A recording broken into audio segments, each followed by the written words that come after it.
دیکھو اکثر لوگ جو ہے وہ یہ سوال کرتے ہیں، اور اکثر لوگ ہمارے پاس آ جاتے ہیں اور ہمیں کہتے ہیں کہ ہمارے گھر میں بہت زیادہ پریشانی ہے اور بہت زیادہ پریشانیوں میں ڈوبے ہوئے ہیں. تو اس کے لیے عرض یہ ہے اس کی خدمت میں کہ تفسیر روح المعانی میں لکھا ہے کہ سورہ توبہ کی آیت ہے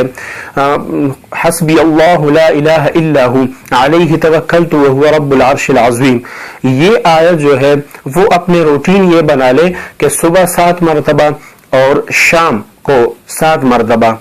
صبح 7 مرتبہ اور شام کو 7 مرتبہ،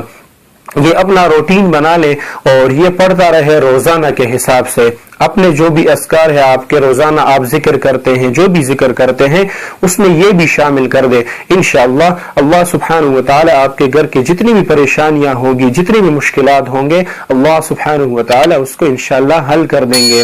اور جتنا ہم اپنے مشکلات ہمارے زیادہ ہو جاتے ہیں تو اتنا اللہ سبحانہ وتعالی کی طرف ہمارا توجہ زیادہ ہونا چاہیے اور ہمیں اپنے گناہوں پر نظر دہرانا چاہیے. جتنی ہمارے گناہ کم ہوگی، ہم گناہ کم کریں گے، اتنا ہم اللہ سبحانہ وتعالی کے ساتھ نزدیکی ہمیں حاصل ہوگی تو ہماری پریشانیاں خود بخود کم ہو جائے گی. تو اس وظیفے کا سب جتنا بھی ہے وہ غم اور پریشانی میں مبتلا ہے تو حسبی اللہ لا الہ الا ہو علیہ توکلت وہو رب العرش العظیم، یہ وظیفہ صبح 7 مرتبہ اور شام کو 7 مرتبہ تفسیر روح المعانی میں لکھا ہے کہ ہر پریشانی دور کرنے کے لیے یہ بہت مجرب وظیفہ ہے.